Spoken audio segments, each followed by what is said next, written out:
Okay. So again, welcome to Promoting Academic Engagement through 21st Century Community Learning Centers, the Oregon Experience, our webinar for today. Let's just go over a few housekeeping items, and then we'll get to meet the folks who will be sharing their hard-earned wisdom and experience with us. As you may have noted, the phones are muted except for our presenters. That's to minimize background noise to hopefully make it a more pleasant listening experience for everyone. We will be taking questions during the we invite them and encourage them, actually. We did get some that came in through our registration survey. Thank you to those who forwarded those to us. But if at any point you have questions or comments, please feel free to send them to us via the chat panel. The chat panel should be on the right-hand side of your screen. When you send a message, please make sure that you send to all participants. That way all of our presenters and panelists will be able to see. At the end of the session, we have an evaluation. We'd be grateful if you could fill that out to help us improve this and other webinars that we may be offering in the future. All right, with that, let's meet our crew. Okay, so again, I'm Eric Stiefvater here in Portland, Oregon. I'm joined by my colleague, Julie Petrakubi, who will be our facilitator. So you'll get to hear from her shortly. We don't have her on the screen, but in the background is our colleague, Nikki Martin. She's going to be helping us monitor the chat and help make sure that we get to all of those. So our featured guests are the folks you see in the top row.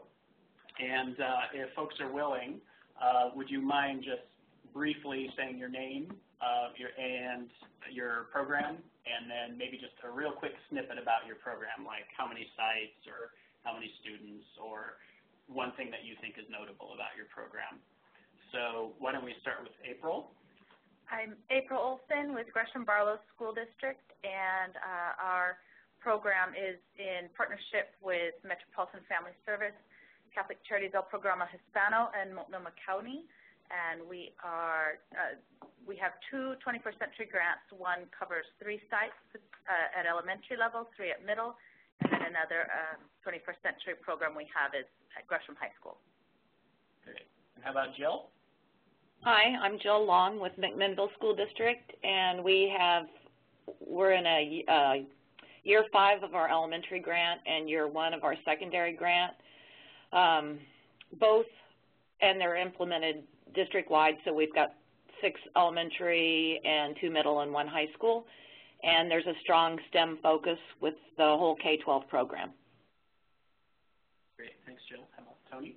Yeah, I'm Tony Broadus, a program manager at Metropolitan Family Service, and we operate 24 community school sites here in the Multnomah and Clackamas County, and we work with 6 different school districts.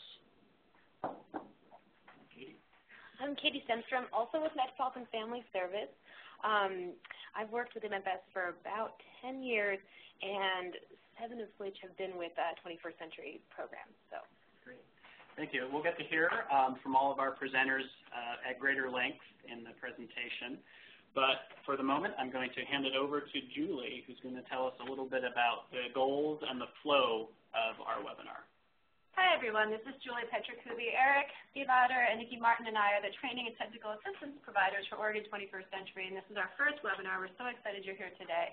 So in response to some conversations we've had in the survey work we did with grantees, we decided to focus this first webinar on how we support academic engagement through out-of-school time experiences.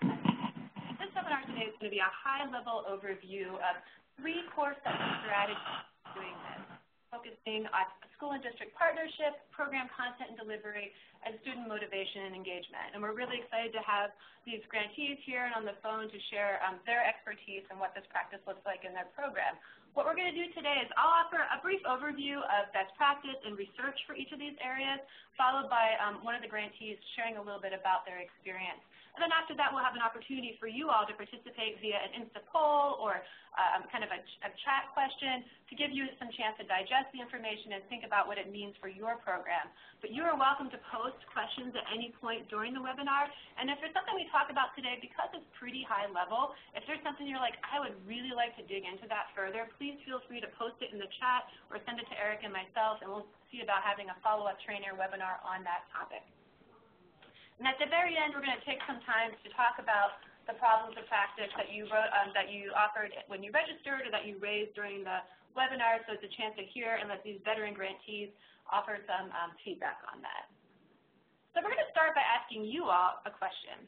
What do you see happening in this photo? And I'd ask you all to just one word, a couple of words in the chat box. Tell us what you see happening here.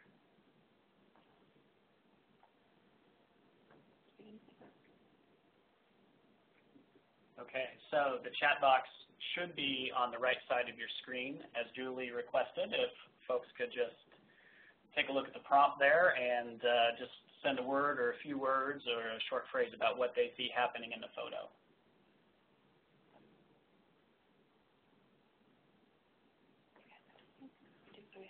Good, thanks, John.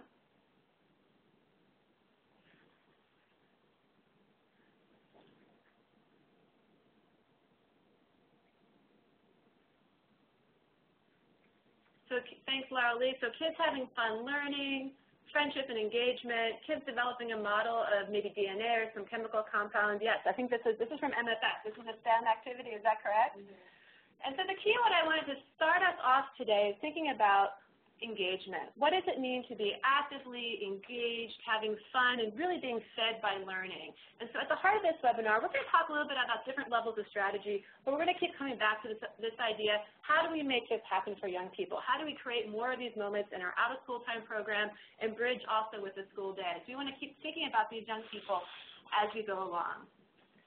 And so there's a lot of work, research, and reports and recommendations coming out right now about how out-of-school time in community schools can support academic engagement. And so what we've got here is, I find it helpful to think about it from an ecological perspective. At kind of three different levels of strategies. Starting at the outer level here, the black level on the screen, part of this is about how do we create a supportive context for our staff and for our young people and our families through school and district partnership. So this is largely big picture, kind of creating complementary roles, making sure our policies are in place, and April's going to talk a little bit about what that looks like in her district. The next level is what happens in the program itself, program content and delivery. This is about the everyday work that we do and how do we find opportunities throughout our program to link back to learning and engagement and academics. And the third piece, again, at the heart of this are the young people, the students. How can out-of-school time programs in the 21st century create and foster student motivation and engagement so that we are cultivating confident and connected and engaged learners? And we think out-of-school time has a role to play at all of these levels in collaboration with communities and families. And today we're just going to talk about three sets of strategies to get you thinking about how we might be more intentional about how we do this work. Some of you may remember this from the summer conference. One of the things we heard in talking with 21st century grantees around the state that people felt like they had a pretty good sense that they were aligning their program with the school day, but they wanted to move more towards integration. But the idea that alignment, you're kind of on parallel tracks, you're doing things and they're related, whereas integration is where the 21st century is really embedded into the culture and the structure of the school, and the school is part of the program itself. And so the first set of strategies is how do you create the larger kind of school and district partnership to kind of move from having parallel tracks to really being integrated in your activities. And so the strategies we've got on the next slide are really 5 high-level strategies that are about cultivating and developing those integrated partnerships. And a couple of key points that I'm going to sort of call out. These strategies come from a Harvard Family Research Project document that offers more information about what this looks like in practice. At the heart of this work is really identifying complementary yet distinct roles for the out-of-school time, community school folks, and programming with the school day. A key thing to keep in mind is that schools and districts are complex systems. So we want to look at how do we have this happen at multiple levels. How do we make sure that 21st century programming is something that all school staff are aware of and engaged in, and vice versa? How do we make sure 21st century or community-based organization staff are aware of school day goals and connecting back there? And one way to do that is to blend staff, to co-locate, to have those staff be community-based organization staff to spend time in the school. So you're really sharing resources, people, and space. The other opportunity is communications using data. So how do we use data about our young people, but also about our programs, to create opportunities to connect and coordinate around our work? And the final piece is that out-of-school time programs, as a partner for schools and districts, can really be a bridge and a broker for families and family engagement in community, as well as services and engagement in the school. So those are some high-level strategies. And April's going to talk next about what this looks like in Gresham Barlow, where they've been doing 21st century or community schools for over a decade. Is that right? Yes. Okay, April. Okay. We have two 21st century grants currently, but I'm going to be focusing mostly on our Year 1 grant that is in place at 3 of our elementary schools and 3 of our middle schools, and I'm actually going to narrow that focus down for the discussion today to just our elementary, a program model at our elementary school. We have had, this is like Julie said, this is our 10th year of 21st century grant, or actually 11th, and just about as long of a time participating in the Sun Community School model as through Multnomah County. Sun is a support hub for children, families, and communities, and there's an aligned package of services that allows families to access academic support and skill development for youth, early childhood programs, parent-family involvement in education, anti-poverty services, health, mental health, addiction services, et cetera, through schools as the hub in the neighborhood. A component of the Sun Community Schools is an after-school program that provides enrichment classes, recreation classes, homework support. There is some academic classes that are offered, but generally we were finding that those were kind of not always linked to the school day. They were fun classes like journalism or creative writing class, but not necessarily aligned to what was happening in the school day, but more complementary academically focused classes.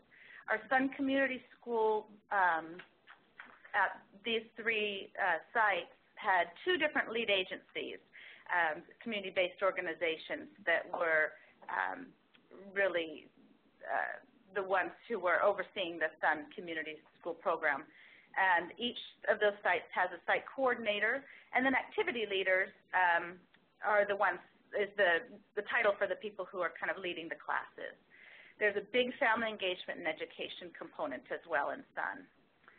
We kind of have this parallel system because originally, 10 years ago, we only had 2 Sun Community Schools, but we had a number of schools that had increasing poverty, increasing diversity, and there just wasn't the infrastructure and the funding support at the county level to increase the number of Sun sites, and so we went for 21st Century Grant to be able to offer a program that we called CAFE, Child and Family Enrichment, based on a model that Metropolitan Family Service had been successful in a different county. And so we partnered with them to write a 21st Century Grant to offer another after-school program that was housed at 2 of our schools that were not Sun sites, but also co-located at 2 of our Sun sites, that offered more of a strategic reading and math intervention program.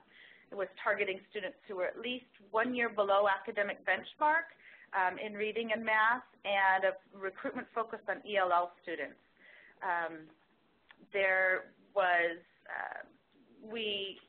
a lot of kind of evolution of this program over the years, and we decided that we would started to closely align it with district intervention programs, and selected some reading programs like PALS that we use during the school day for after school as well. And we're focusing on kind of those red zone students. And Additionally, there was a site coordinator that kind of paralleled the site coordinator at the Sun Community School, and then instructors like the activity leaders after school too.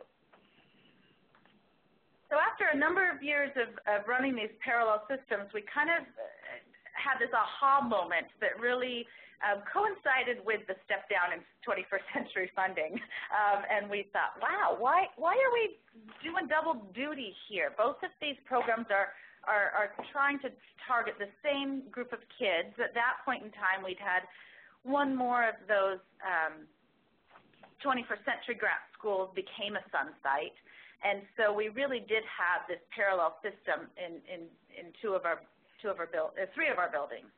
And so we decided, we had a conversation with all of our partners, the district, our two community-based organization lead agencies, and then as well as Multnomah County, about combining all these programs under one umbrella and really using 21st century grant funds to supplement and enhance the Sun Community School model rather than run a separate model.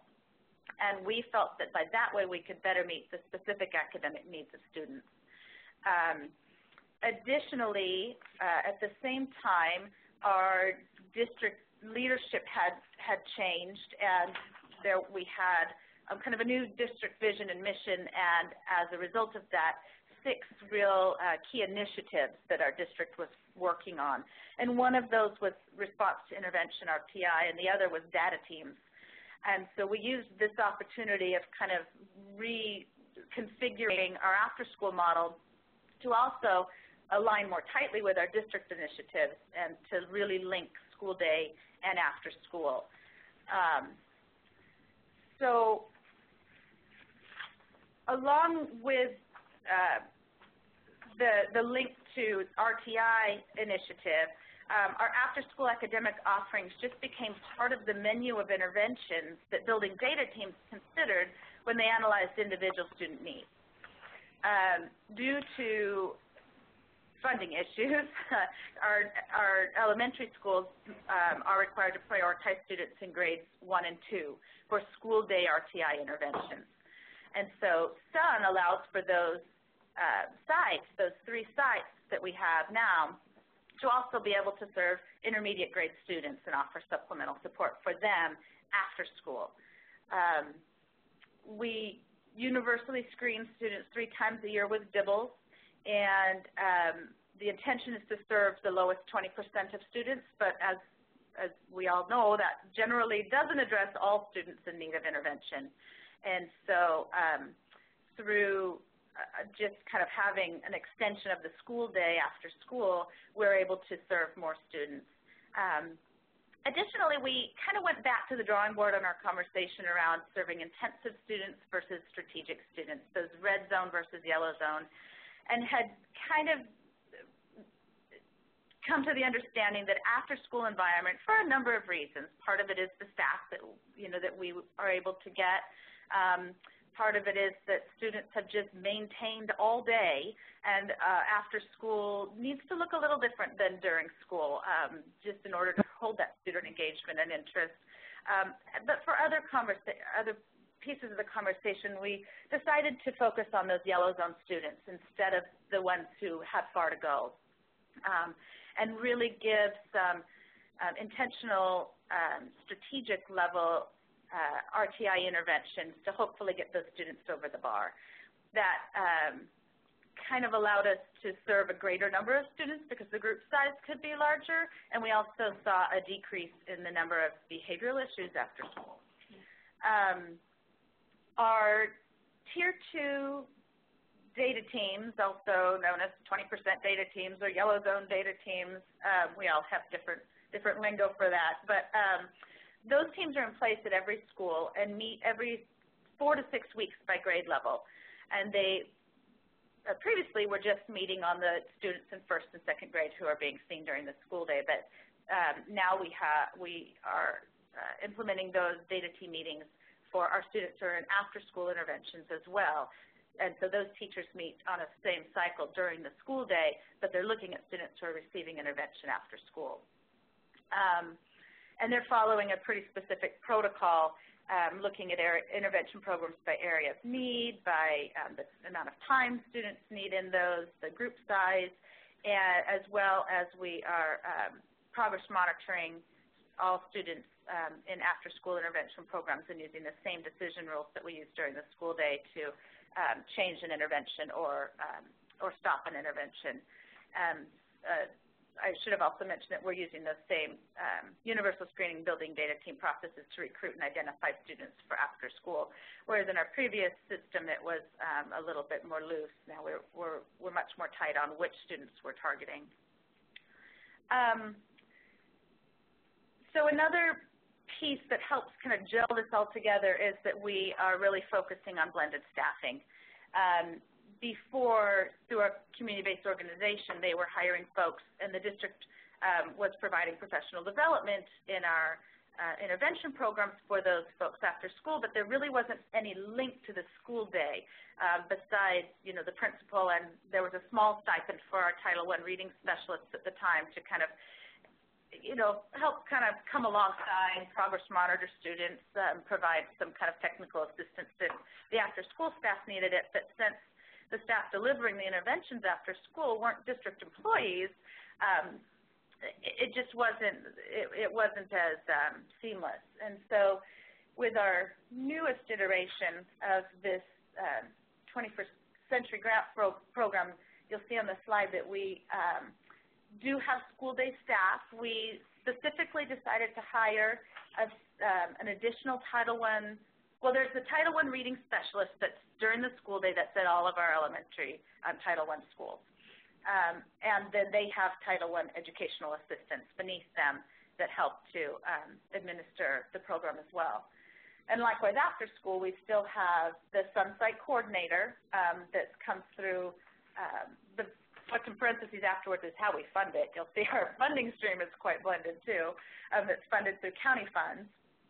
A Sunsite assistant, which is new this year, which is funded through the 21st Century Fund, because there is an additional responsibility that we were seeing that kept getting added to the site coordinator, who had all these other pieces of the community school to manage, and the reading intervention piece was just getting a little bit too big, especially with the added responsibility. So we added a site assistant role.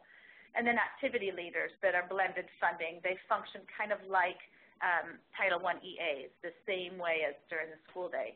And so our Title I, it's a nice long title, our Title I student support TOSA and Sun reading teacher, we hired with blended Title I funds and 21st Century funds. And this person's day is shifted.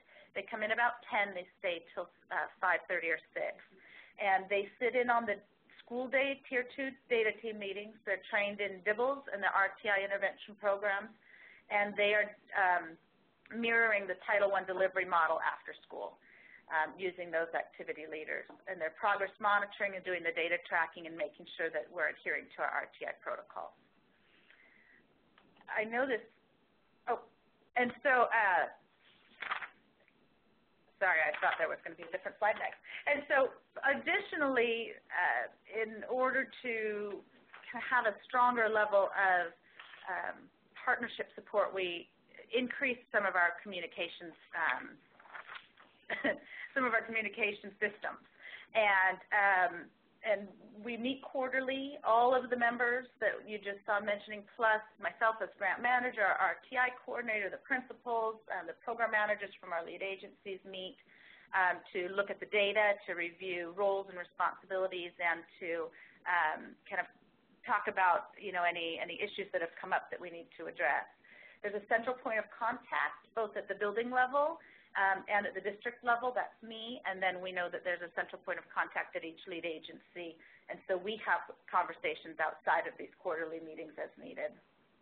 And we're being intentional about leveraging the academic intervention piece with other SUN program elements, like the family engagement component, connection to county resources, our early kindergarten transition program, and the data collection and program evaluation that we're required to do for the county. We've really tried to kind of serve the same purpose for 21st Century. Additionally, all of these elements are included in our school improvement plans and school improvement caps to kind of have those shared goals and ownership. This is the slide I thought might be coming up. I know you can't read it. I think there's a place for you to get this handout, but this is a roles and responsibilities chart that is a living and breathing document that we are adding to every time we meet as to kind of how we are keeping the communication link with our partners and staying true to the program elements that we have outlined in our grant. So, you know, kind of to wrap this up, I think through our extensive collaboration with our, you know, school staff, district staff, and our lead agency staff, and that we have really been able to, you know, collaborate and leverage not only the human resources, but also our funding streams via, you know, kind of curriculum, instructional, professional development, program consulting, and coordination. And I think that, you know, trying to make a seamless weave into the school day and the goals and intentions of what's happening during the school day after school has really strengthened this element of our 21st century program. Thank you, April, for sharing that with us. I really appreciate you sharing, in your words, the evolution of your program over the past decade. Partnership is a journey. This is really a process through trial and error and figuring out, you know, it sounds like you've become more strategic. There's lots of blending of resources, of people, of space, of goals. And I really like how you talked about it being now the 21st century is part of a menu of interventions available to the schools and community partners as they work with young people. We want to refer you to a resource. Eric, do you want to tell folks where this is? Sure. I'm going to pull up in a second. Apologies for the screen flash here. So hopefully, if you had registered by the time we got going here, you should have received by email a copy of a packet that has some materials we thought that might be useful. We will also send out April's helpful chart as well. We couldn't quite format it for this document, but we'll follow up with that and then any other materials that we come across later that we think might be helpful. So I'm scrolling down a couple of pages, and you want to talk about? Yeah. So what this packet is, because we're having such a high-level, big-picture conversation, it's a place to help you take this conversation back to your colleagues and kind of dig some more into, okay, so where do we start at our own program and district? How do we start to, what does it mean to cultivate shared ownership, vision, and strategy? So this is adapted from a Harvard Family Research Project report, and you can see on the left is the strategy, on the right are the recommended practices. So this, for every topic that we're talking about today, you'll have a resource like this that you can refer to, and at the end, some more resources to go to for more training and more detailed information. So I'm going to take a second and do a quick poll of everybody. So we're talking about district level and school level partnership. So you've heard April's journey towards kind of seamlessness and blending. When you think about your own organization, your own district or program, where would you say your programs are at in your journey?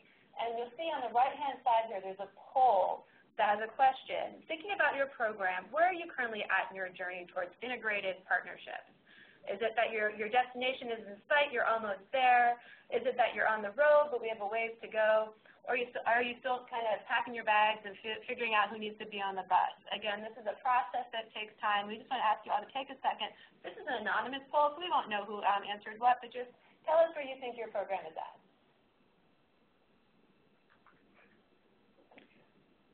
So we'll just give folks a couple of moments to submit the poll. Please go ahead and make your selection and then click Submit.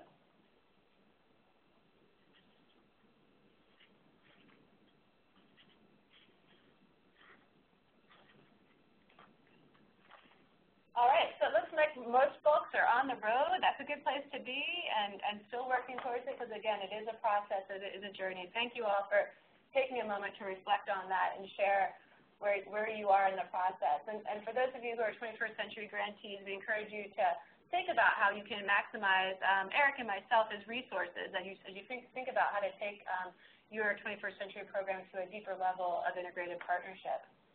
Now, the next section we're going to talk about today is looking at program content and delivery. Can you put those slides in? Yeah, we're just, we wanted to share with you the poll results. So WebEx was just thinking for a moment there. So you should see on your screen of the folks that submitted answers, you can see the breakdown.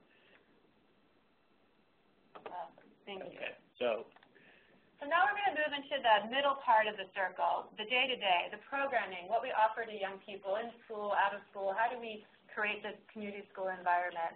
And so building on this idea that there's distinct yet complementary roles, we all know that supporting, as April said, supporting academic engagement through 21st century doesn't mean that we offer more school after school. There are ways to integrate and support academic engagement through programming that looks a little different than what happens during the school day. And the visual I have on the screen, I adapted from some ideas that came through a resource that I think is really great about promoting academic literacy through out-of-school time. And in that resource, they talk about 3 different ways that we could do this. And I think sometimes we get stuck when we think that promoting academic engagement in out-of-school time is mainly about homework time. And in reality, it can be about 3 different types of activities. The first is academic instruction. That could be tutoring, that could be remediation, something that's really specifically linked to the school day, working with the individual child to really strengthen his or her skills and content knowledge. But there's also work that can happen in academic enhancement. So for example, when we're talking about literacy, these are activities like the journalism club that April mentioned, a spoken word group, or a comic book club, where young people are working specifically on literacy skills and is linking with, again, you might be building specific skills in young people and linking back to concepts in the school day, but it's a more youth-driven, kind of fun, a little lighter kind of activity, and it's really about enhancing those skills. And the third area is social development, which is really everything else that happens in the out-of-school time related to kids' interests and recreation. But there's things you can do there to continue to build academic mindsets and skills. For example, if you're doing a service learning project as part of social development, using journaling as part of the project as a way to continue to reinforce literacy skills. So I just wanted to put this framework out here as we think about programming. It helps me to think about the different ways that out-of-school time can intentionally link back to the school day and promoting those positive attitudes and skills. So there's 5 key concepts or 5 strategies that we talk about aligning. What does it mean to align your program content and delivery? One is really having clear content and goals that align. But then really, none of this works if the kids don't show up. And so how do we really maximize student participation and attendance? April talked a little bit about targeted recruitment, making sure we have the right young people in the program who would most benefit from the kind of programming resources that we're offering, so being very intentional about that. But also aligning the program with student and parent interest, which is something that I know that Tony and Katie are going to talk about later. Another piece that out-of-school time, because we're typically working with smaller groups of youth, has a lot of room to engage in adaptation. How do we adapt and make sure we can engage kids in different ways? Can we personalize the resources we're offering? How do we make more adaptation happen in our program? And again, providing experiences that are active, relevant, and supportive.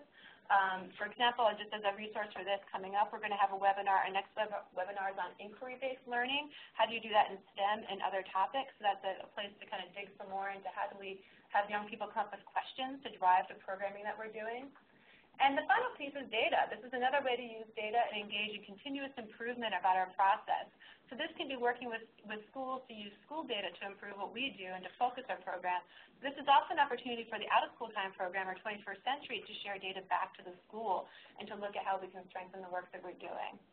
And so Jill is going to talk next about a district-wide intervention program that they have focused on STEM, where they've been looking to align their out-of-school time programming with school day and offer really engaging learning experiences for young people in the school and in the community. And Jill, I'll let you take it away.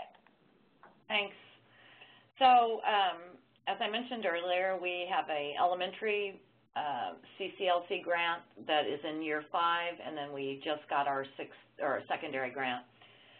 Both have a really strong STEM focus. We have first LEGO League teams at all 6 elementary schools, and that's done in partnership with Oregon State University. And then we have First Tech Challenge at both middle schools And we have First Robotics Challenge at the high school, and that's in partnership with Evergreen Aviation. So that's just one component of what we do in after school, but it's aligned with our K-12 STEM focus, which is really a result of looking at where the jobs are in our community, and it's a pretty STEM-intensive economy. So we want to give kids the skills they need to have a living wage job or to go on to post-secondary education. So basically what our program looks like is kids get targeted interventions, and like Gresham and other grantees, we use a data teams process. We use school day staff in the first hour of programming to provide those interventions. So we're using real-time data, small groups with the same sort of lagging skill set, and just giving an intensive intervention. And then we do the enrichment component. So for, I'll talk about the STEM summer camp for girls and the other things that are up there on the slide. But one of the questions that was submitted earlier was about recruiting students and how do you get, especially secondary kids. I mean, elementary kids are a captive audience. It's pretty easy to get them, but secondary kids. And what we've really focused on is recruiting underserved kids, especially in STEM. So a couple of the strategies we have is we really were intentional about building a STEM pipeline that included girls and English learners. And one of the ways we've done this is we have a STEM summer camp for girls exclusively. We also have STEM coursework for girls exclusively at the middle school level. We also have a STEM summer camp for migrant and English learners. So we get them really excited and engaged in STEM learning, and they definitely want to take the courses after they've had that experience of hands-on industry and field-based learning. Then K-8, every student has a culminating STEM experience that is field or industry-based. And then in the outdoor school, which is just an extension of the school day, but it looks different, students have a STEM week that is field-based, and they also have an outdoor school that is STEM-focused on in environmental mitigation and environmental science. Can you advance the slide? So just like Katie, our interventions are just in time based on the data team process. Our data teams come together April, not Katie. Our data teams come together twice a month, and they look at common formative assessment data and really pair or group kids based on that data and the lagging skill. And then those interventions are delivered by school day licensed staff who are paid curriculum rate to stay for an hour after the school day and deliver those interventions. It may be to their kids, it may be to somebody else's kids. It's really based on the skills group. Then after that, we have the more experiential learning, and a lot of it is STEM intensive, and a lot of it is field and industry based. So with our secondary grant, for example, we're trying to hopefully enable students to earn CTE certificates of completion for a variety of jobs, such as plumbing, welding, different welding certs. And so we have industry-based professionals coming in, and they do classroom instruction a couple of days a week. We really build it around their schedule. And then on Saturdays, our students attend a Saturday academy where they go to the work site and they apply the skills that they've been learning about. And so our Saturday academies are focused on circuits right now, engines, model aircraft and remote control aircraft, and robotics. You can advance the slide. So our after-school program is really an extension of learning, but it just looks different. It's much more experiential. So it builds on what happens during the school day for all kids. So K through 7th grade, there's a culminating field or industry-based STEM experience. For example, in 6th grade, they do a tsunami challenge where they build a structure and then they take it down to OSU's WAVE laboratory and see how their structure survived or whether it survived. So we really, those are all standards-based, and we really build on that in the after-school program. So it's not hugely different because it's still hands-on, but it's definitely built around specific standards. Then we have all the robotics, and then in 6th through 8th grade we have the STEM Center coursework, which is a required elective rotation, so all kids get that. And then for kids that are really into STEM, they'll want to be in the after-school program because it's where they can do their Lego robotics or where they can do their tech challenge. And we have no problem recruiting kids when you're offering that sort of hands-on, collaborative, problem-based, and project-based learning. Then the summer camps, which I mentioned before. In 9th grade, we have a STEM core, which is an integration of biology and algebra. And then we have our engineering and aerosciences, or aerospace sciences academy, which is a 9th through 12th grade STEM pathway. And we are next year opening a manufacturing and engineering pathway. And all of those will have, or all of those do have after-school components. So like Skills USA Club would be after school, all the robotics would be after school, and then the Saturday Academy, which is math, interventions, and STEM and CTE focused. So just for a second, I want to talk about our Engineering and Aerospace Sciences Academy, and the after-school component of that is the FIRST Robotics competition team.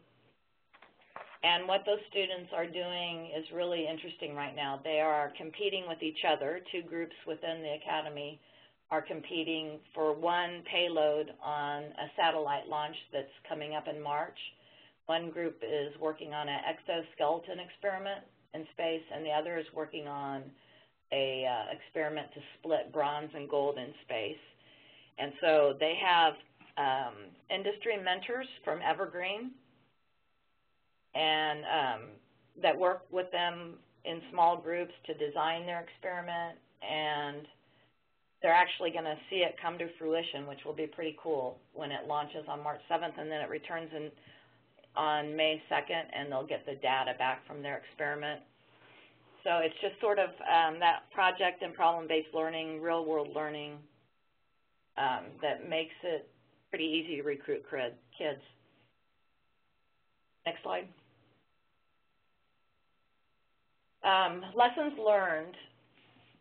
Well, I think we have a hard time in terms of collective impact partnerships with businesses. It's much easier if you're focused on like health and human services and those sorts of community-based organizations. But sometimes businesses have a different desired outcome than education. So one of the things I think we deal with, especially in STEM, is that we're looking for activities and opportunities that will ensure our kids either enter post-secondary education or have the skills to earn a living wage job. And some of our partners are looking for workers to fill what are basically a little bit above minimum wage jobs but have no opportunity to move up the career ladder. And so I feel like sometimes those 2 different desired outcomes make it problematic to partner with business. Another challenge we have is McMinnville is a pretty isolated community. About 95% of the people that live in McMinnville actually work here. We can't really take our kids to Portland for industry partnerships. It's not practical to take them to Salem. It's costly. So just finding partnerships within our community, we tend to have the same 5 or 6 partners, and we're calling them on them all the time, and I think they get a little bit fatigued about, us coming to them again and again and again. Then the other thing is sustainability. Our elementary grant is running out this year, and it's so much easier to sustain the recreational aspect because you don't need licensed staff to do it, but much harder to sustain the targeted interventions, which we know really have made a difference in our student achievement. How we do that with licensed staff it's just a challenge to figure out. Jill, thank you so much for taking the time to share with us the opportunities and the challenges you've experienced with this work. I think Jill's hit on a number of the really key pieces in the puzzle of how can we support academic engagement through our program content and delivery. In particular, I liked how you talked about starting with the hands-on. How do we hook young people into these types of courses through hands-on learning? And it sounds like you're really doing a lot with relevance in terms of linking back to career and college readiness, connecting them with the workplace, and adaptation and outreach to targeted groups to engage groups that are underrepresented in these fields into these courses and into these careers through the out-of-school time or this out-of-school time school day partnership. And so we're going to take a second for another poll for folks to think about your program and which pieces of the puzzle do you already have in place as we think about program alignment, student participation, adapting instruction, providing engaging learning experiences, and using assessment of program performance to improve program quality. So if you could all take a second to complete the poll on the right of your screen.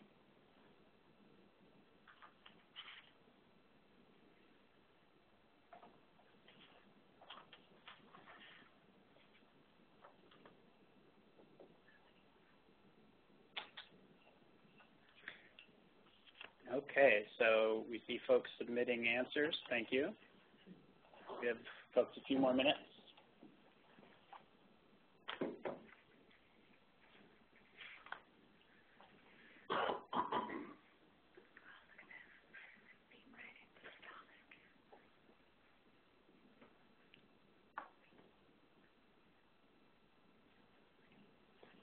All right, so hopefully that gave everyone that wish to respond an opportunity to do so. So we'll go ahead and close the poll.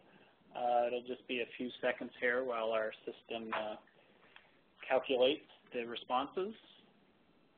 And then we'll put that up on the screen for you.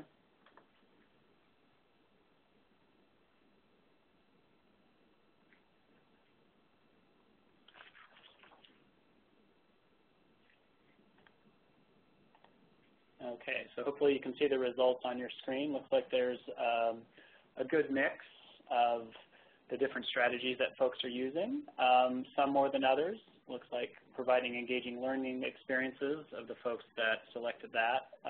Looks like we have a good representation there, as well as maximizing student participation. A few areas that maybe folks identified as areas of opportunities for growth, adapting instruction, and assessing program performance. So to help with some of that, we have some more materials in the handout, which I will take a second to pull up, and then Julie will talk about it. All right, so page 4 in green of the packet, this is some getting down to the more nitty-gritty of practices. The Institutions for Educational Sciences has a really great resource that looks at, and these are looking at evidence base. What's the evidence base for out-of-school time practices that align with and support school day learning? And so on the right, you'll see some more detailed examples of practice, and at the end of this handout, there's some more resources that you might want to explore for looking at. For example, how do we adapt instruction? That was an area for folks on the call that there was maybe some room for growth in. So what are some ways we might look at adapting our out-of-school time and community schools work to meet the needs of different learners? And so this is just a resource for you.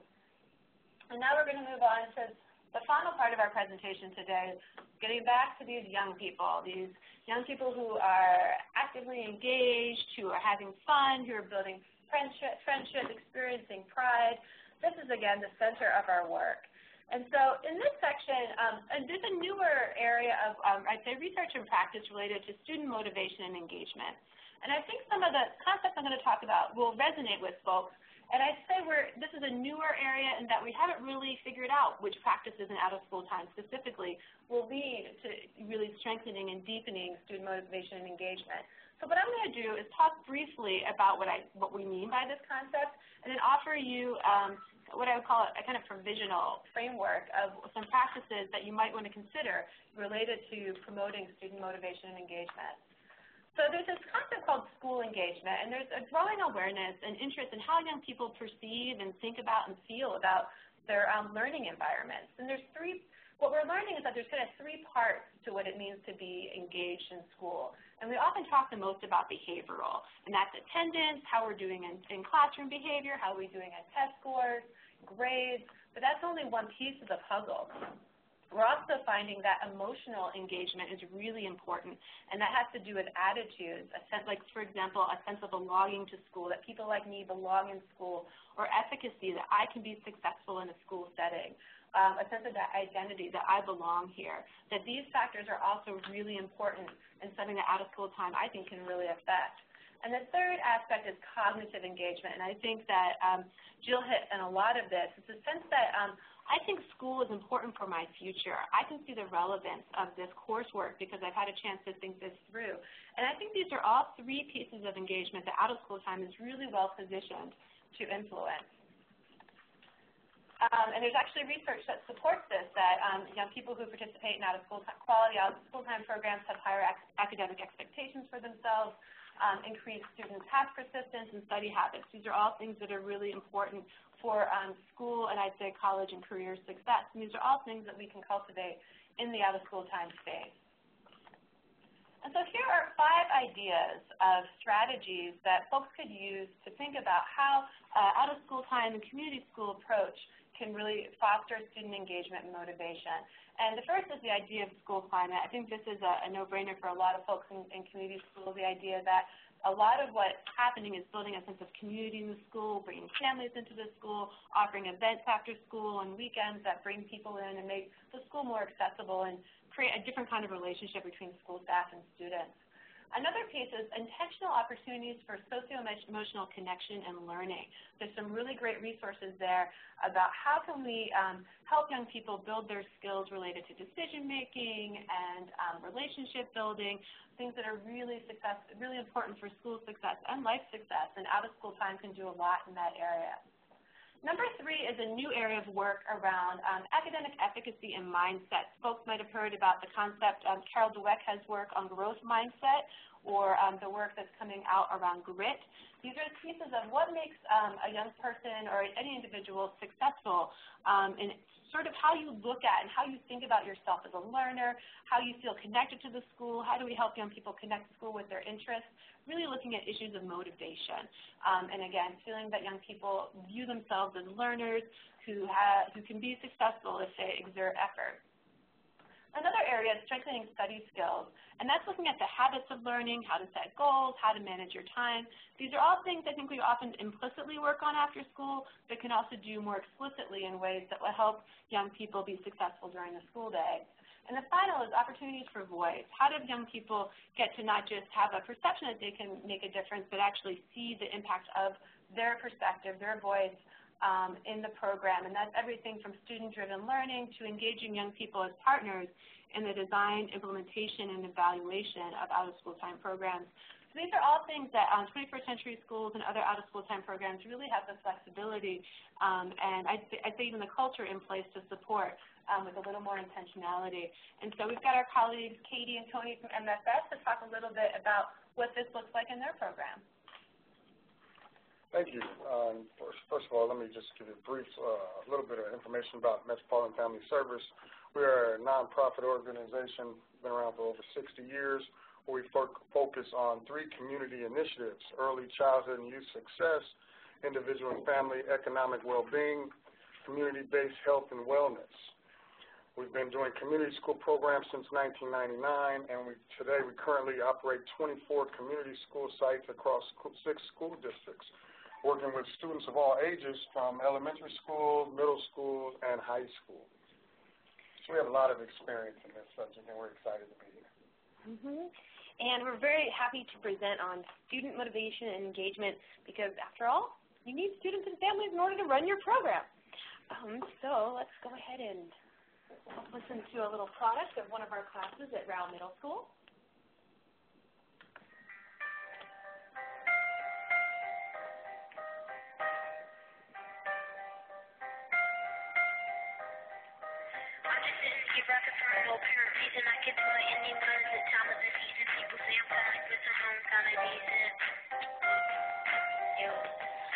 Bring me in the studio and watch me do some magic. I don't know how it happens, but it happens when I'm rapping. Who can be just a young MC trying to get some money from it, maybe get on TV? One of my dreams were to be famous for the bass, put it on the. So this was a product of one of our classes at Rao Middle School called Artistic Expressions. It was taught by a certified Rao teacher, and the students learned how to write and share poetry in Google Docs. They learned how to use GarageBand to create loops, and they also learned how to use iMovie. And so what we want to do in our programs is connect to the community. The first piece is engaging with the whole family. We are a community-based organization, and so we call our programs community schools. We've been lucky to work with the Sun Community School model for many years, and we really connect to our communities. Engaging with the whole family means being present and visible and active at open houses, conferences, PTO, PTA, offering adult and family opportunities at the school, such as workshops, one-time events, ongoing classes. We've offered everything from language classes to sports, family martial arts and self-defense, cooking, nutrition, gardening, weatherization, and looking out into the community and finding local partnerships and resources that want to come into the school. There are oftentimes many partners that you could bring in, and it's mutually beneficial. They would like to capture your audience, and if you can set that up, it really is a mutually beneficial partnership. But we also, when we bring families into our school, we make sure to look at what might be a barrier, and we make sure to translate our flyers, offer interpretation when people are there, and also provide childcare. Another piece, especially in a new program in a building, is becoming part of the school and family culture through visibility. And this is partnering on extended day events and activities, so working with the staff at open houses to really be out there visible, maybe offering a whole area for families to come for refreshments. I can talk about that in a second. Being present in assemblies, showing kids exactly what you're going to be doing and how much fun you're going to have. Visiting classrooms. Classroom presentations, it's a time when your program can get a small portion of the school and really have discussions with kids about what they want to do. Creating an exciting space, working with what you have. We know all schools have different levels of space within their building. Some are really maxed out and some have more space. But we've always created a really exciting space for kids to go so they can come and get information, and also as the hub after school. Confidence and energy are key. We are attached to the school, always working with the school positive behavior supports, but confident in that, being confident in that difference. So let's see, we really prioritize where the students and families are. So here's one example of how we connected with the school conferences during the first couple years at Oak Grove Elementary School. Our program was also, being Metropolitan Family Service, called CAFE, Child and Family Enrichment. And so during conferences, we hosted the CAFE Cafe. Each teacher got a stack of invitations to hand out after their conference, and we decorated our room, bought refreshments, we made surveys, and so families could come, because a lot of families might feel stressed out during conferences, especially if they're a little bit alienated from the school. And so they could come and hang out, especially at a couple conferences, have some refreshments, just kind of chill out, and that was where we were able to make our connections with families. Here's another example of, so another example is a community dinner we had at Rao Middle School, where families were able to come and cook a healthy meal together. It was also sponsored with the Clackamas Service Center, which addressed hunger in the Rao Middle School area. And nothing builds relationships like learning together. So. All right. Another crucial piece that we've mentioned, we've heard throughout this webinar so far, is just getting student voice in the planning of your classes and activities. We feel that is really, really important. obviously you've got to have students there to have an after-school program, so you've got to factor in what kind of things are fun to students. What do they want to be there for? Why will they come after school? Now, in elementary, it's a lot easier, as we all know. A lot of times they have to be there. Parents are counting on them being there for after school or when they're at work or whatever. But as we get older, middle school and high school students are making their own decisions. So knowing that, we've got to come up with classes that interest them. So how do you do that? Well, first of all, you've got to talk to the students, build relationships, sit down with them, talk, find out what they're interested in. Katie mentioned going to visit classes, and we found that is crucial.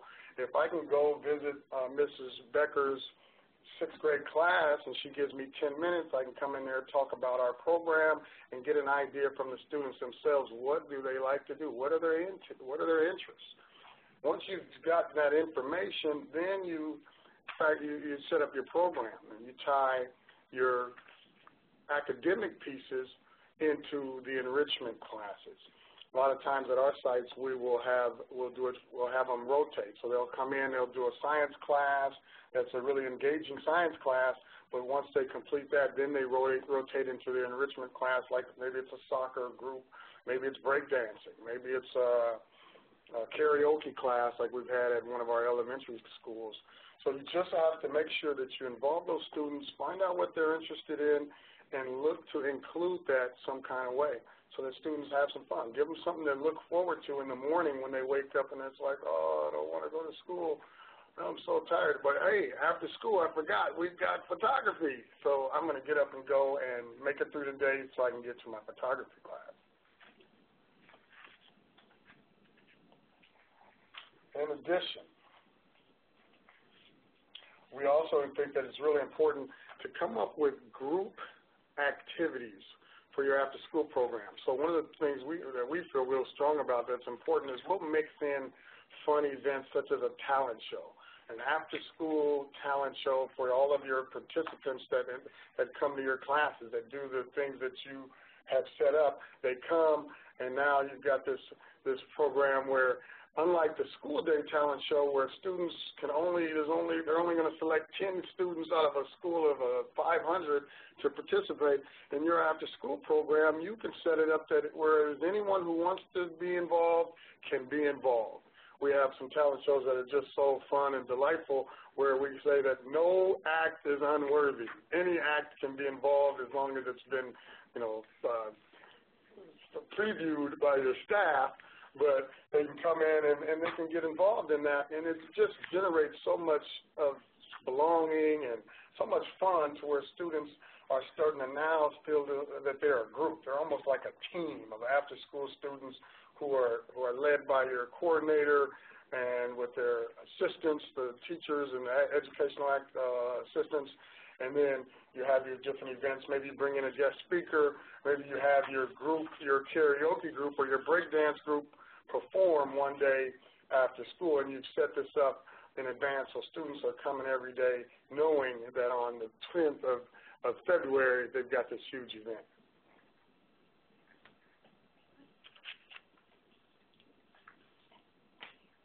Last thing that I will mention is really important is focusing on your staff. Hiring and training your after-school staff is very, very important. The best case scenario is obviously to get teachers or educational assistants that work in your school already. They know the students, they know the rules of the school, and they're just very comfortable. But we also encourage you to hire folks outside of the school district or outside of your school, folks that are maybe your breakdance teacher. Maybe this is someone who does this at a neighboring dance studio, or just someone who you saw at a Blazer game or a basketball NBA game or a football game, and you get in contact with them and they come in and teach a class 1 day or 2 days a week to your students. But it's crucial to bring those people in and train your regular staff so that they are really strong in managing students, making sure that when it's time to be quiet, they have that signal that can get them silent, and then students can feel comfortable, work quietly, and then have fun as well. So we are very strong, and we feel that hiring and training your staff is a really crucial piece to a good after-school program. Okay, so once students are coming engaged, we've already done all of our work partnering with the school and the school district. We really work to create a sense of ownership, belonging, and appreciation and success with our students. One way we do that is all of our programs have a student leadership component and a service learning component. The student leadership component could be during the day or after school.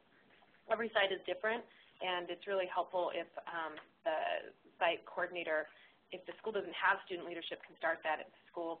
Or we also have something we call junior staff, where we actually run it like a staff. The students, there's job descriptions and interviews and meetings, and they apply for little jobs.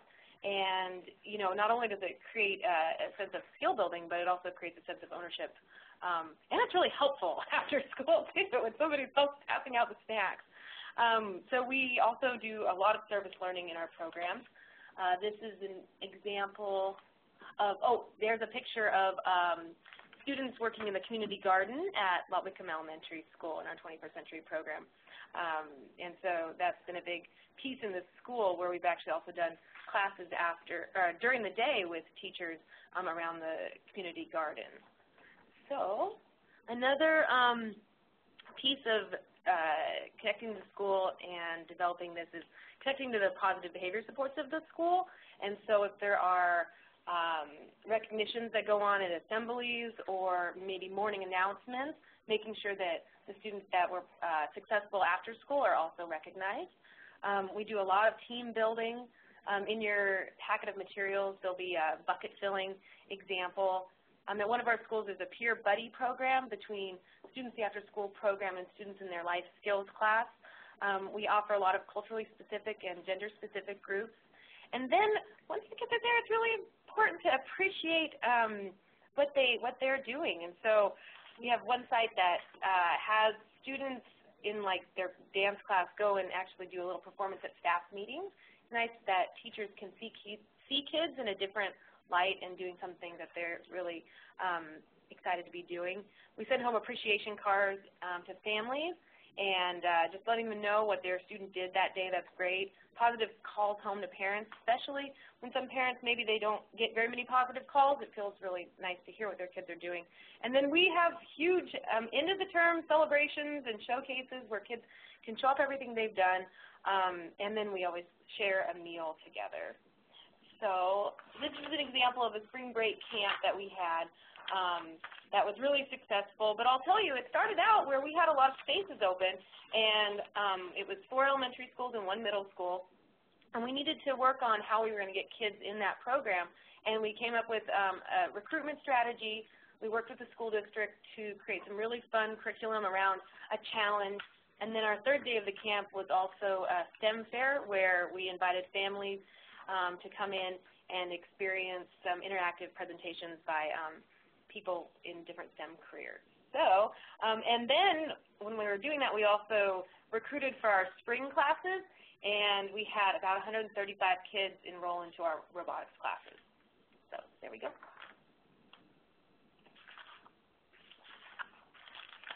Lessons learned. We've been doing this for quite a while, and we've learned some really valuable lessons. The first thing I'd say is that you want to be willing to change. If you've come up with a class that you thought was all going to be awesome and you've come to find out that students really are not that engaged, be willing to make some changes. You know, don't stick with it just because it was your idea and you thought it was going to be fabulous. Be willing to change and make some adjustments, and if you need to cancel it and set up something else, do it.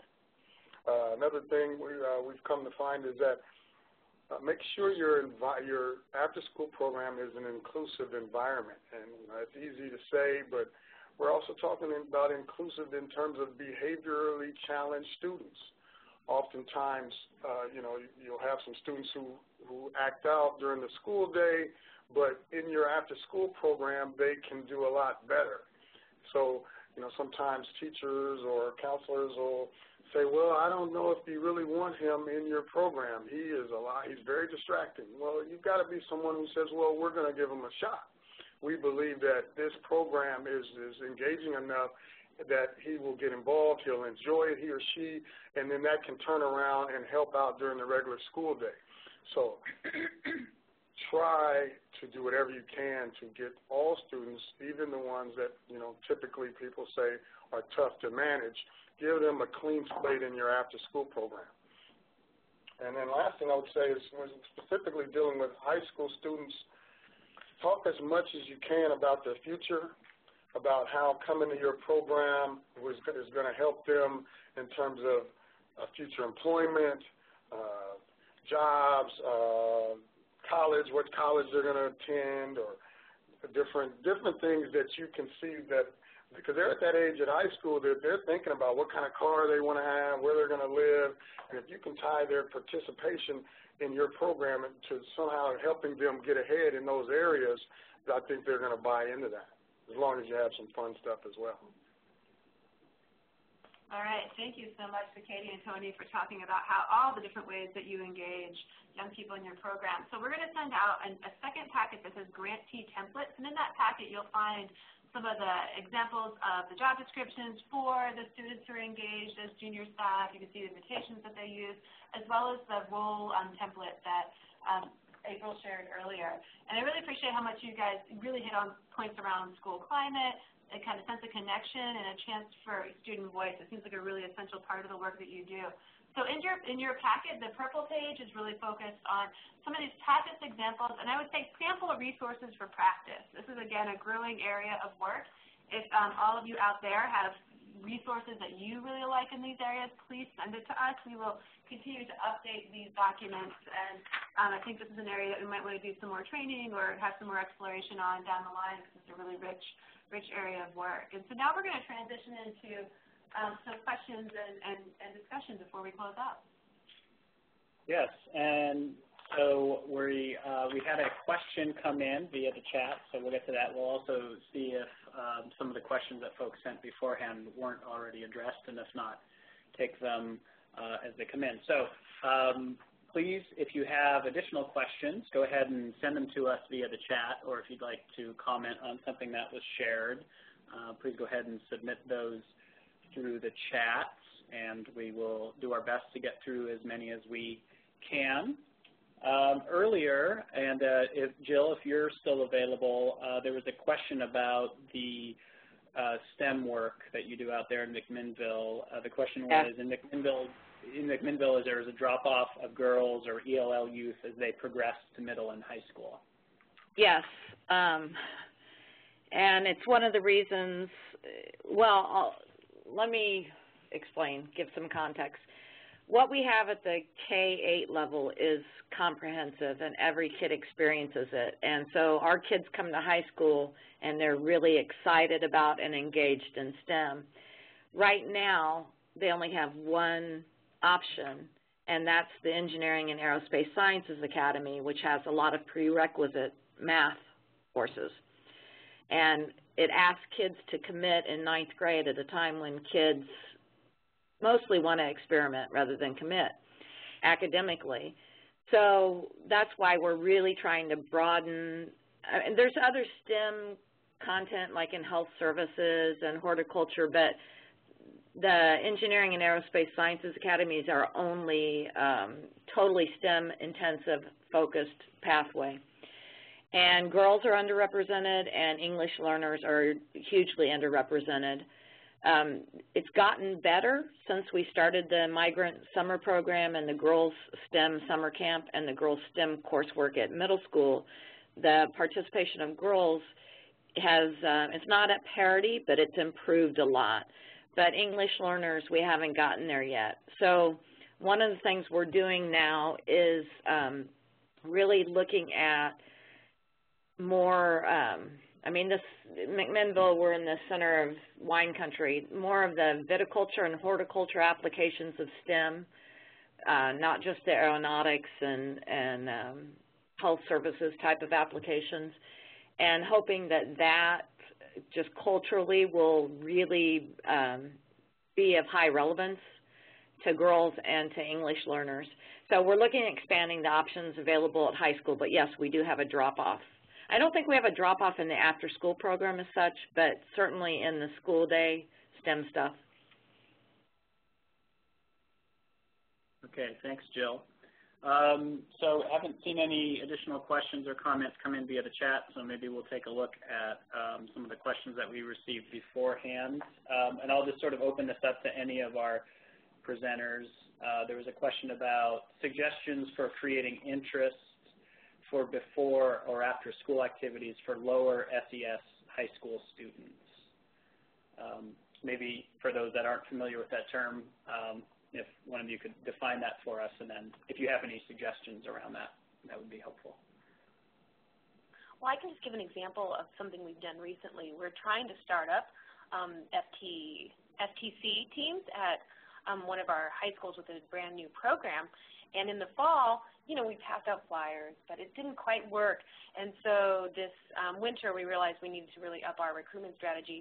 And we sat down with the coordinator, the teacher of the class, the coordinator, and the principal, and came up with, we reached out to math and science teachers and set up classroom presentations that were interactive and also had a video that was, you know, FTC had put together. And then we tabled at lunch, and the teacher brought a robotic arm, and we had little incentives for kids to take away. We created a video for morning announcements. It was just going ahead and creating that strategy, executing it, and then seeing if it worked. And it did. We actually received 25 kids. Oh, and we had a kickoff and pizza party the first day. So, you know, the thing is we had no idea what was going to happen. We had 3 kids involved in the fall, and then we had almost 30 kids come to the kickoff and pizza party, which then it was really important that that was really fun, too, so that they continued to come. So I'll update you on what happens in the future, but it was a success. This is Jill. I would add to that and also touch on something Tony said earlier about it's got to be fun. I think one of the draws for a lot of kids is that we start the after-school program with a really healthy meal, like a packed sack lunch. I think that when we want kids to be in the academic intervention component of the program, that's up front, but we know that they'll come to that because the fun part, whether it's soccer club or photography or welding, is after that, and provide the transportation, then they're going to come to intervention. And I think our teachers do an excellent job at recruiting students that are performing below proficiency. I mean, it's like our first intervention strategy after the school day stuff is to really talk to the family and get those kids in the program. And I would say that our kids that are economically disadvantaged are probably overrepresented in our after-school program, which I think is a great thing. Okay. Along those lines, another question that came in beforehand was ideas for helping ELL students.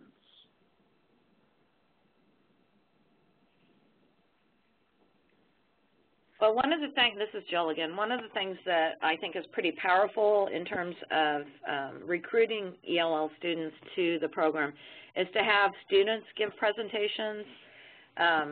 We have a freshman seminar class, and it's a required course. And in that course, students get hands-on experiences in every one of the career pathways. But they also get information about the after-school program. And so using students, and especially English learners, to do those presentations and talk about their experience, and then really targeting the services. Like a lot of the other programs, we provide English Now classes to parents, and we also provide a high school completion through the Mexican consulate for English learning parents. And so we already sort of have those families in the program, and that's a natural connection to recruit the students. Okay. Thanks, Jill. and this is Katie from MFS. We're working with the school district ELD department to provide professional development for all of our staff in and out of school on different ELD strategies, whether that be teaching sports or literacy, you know, so that's what we're working on right now. Later this spring, we'll have a webinar specifically on supporting ELL students through 21st century and out of school time. So stay tuned for more strategies and opportunities to dig specifically into this issue. Good. So Katie brought up or mentioned professional development. So another question that we got was around how to scaffold professional development and active engagement for educational assistants. If you only had a 2-hour PD session, what strategies would you suggest this person start with? Well, I'll start with that one. That one, I've talked a little bit about that, but I think this is one of the most important pieces of your after-school program is just finding the right staff and then training them. And if I had 2 hours, I would focus on 2 things. First of all, it would be classroom management and behavior management. It's making sure that students understand that this person is in charge, that school rules still apply, even though it's after school, and we have to operate on respect, and there's only one person can talk at a time. All those little basic things are so crucial to having a successful class, and then making it through transitions, because you're going to go from here to the cafeteria, or from here to outside, you're going to be in the halls. You have to have your students being manageable and respectful and quiet when they need to be. So you've got to spend the time, however much time it's going to take to train those staff members. And we're really big on the different call and responses that groups use. Different schools may use the clap signal or 1, 2, 3, repeat after me, or something that your students will follow. And even high school students, you know, sometimes you think, oh, well, they're older, so they think that's too corny. No, they don't. They appreciate when it's when you can get them quiet and make the announcements that you need to make, so that you can move into the next thing. So I'd say that would be crucial, and then training the staff to build relationships with students, not to where they're trying to be their friend, but to where the students know that this adult really cares about me. The adult asks them how they're doing. They say hi to them every day. They're not, one day they speak to them, some days they don't. They're consistently caring, and they want them to do well. They check on them as often as possible about their regular day. Well, you know what, I'm going to check with your math teacher during the school day and see how you're doing in there. Oh, you are? Really? You know, those little things like that are going to build the relationships with those students, so those students will continually come back to your program, and you just never know if that your staff member may be the only person asking those type of questions in that student's life. So I would really push those 2 things, classroom management and then building relationships. And this is April, I would just add to that, if we're talking about active engagement maybe in their learning, so it's more of a, you know, kind of traditional structured class, and we're trying to figure out how to keep students, students' minds engaged, that we provide a lot of PD around those, it's kind of sheltered instruction elements of, you know, chunk and chew, provide learning targets, allow students an opportunity to use multiple means to show what they know, a lot of visual representation, things, it's just kind of the pacing and structure of the lesson to make sure that we're providing opportunities for kids to be actively engaged, and so that we, you know, continue to kind of hold their interest after a long day of having to maintain their engagement level after school. And I have to say, sorry. Go ahead. This is Jill. I would just agree with April that it's probably a totally different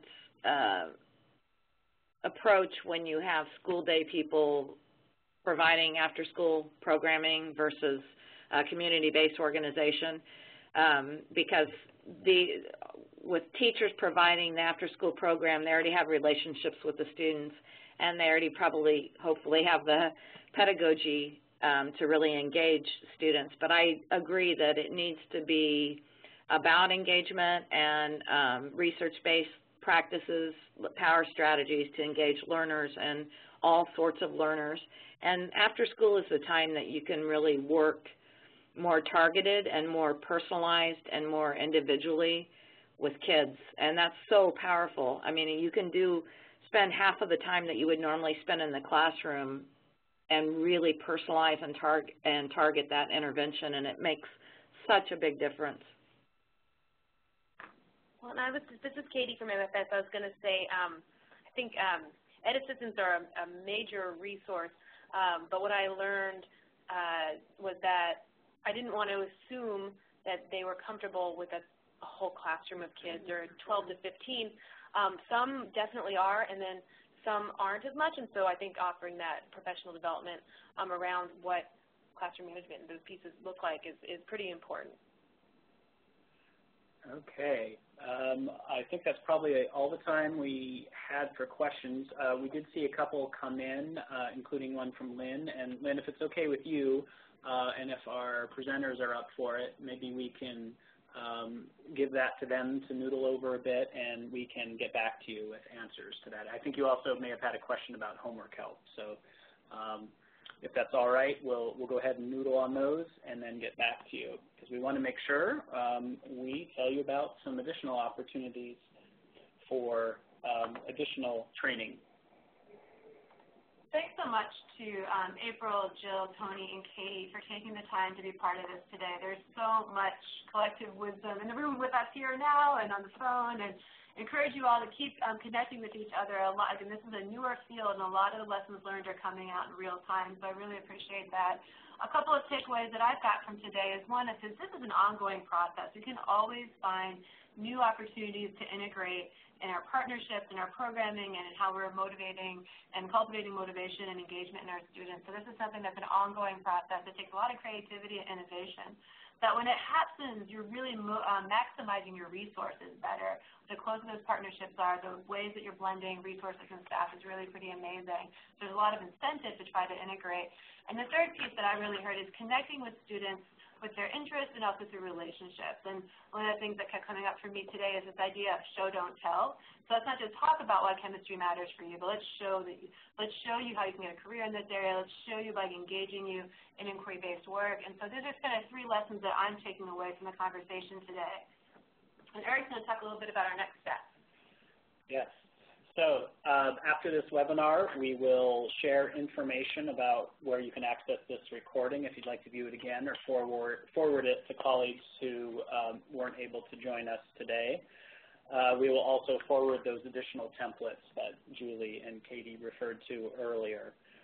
When you close out of the webinar, you'll be prompted to fill out a survey or an evaluation. Actually, you'll be prompted to fill out 2, one from WebEx, and then one from us. Please do take a few moments to fill that out. We do really want to make sure that these webinars are as focused as they can be on your needs and your expectations. So any detailed information you can have on what we did well and what we could do better would be greatly appreciated. We invite you to save the date for our next webinar. It's going to be coming up. We're confirming this. But as planned, we will be offering the next one on Friday, February 28th at 10 o'clock a.m.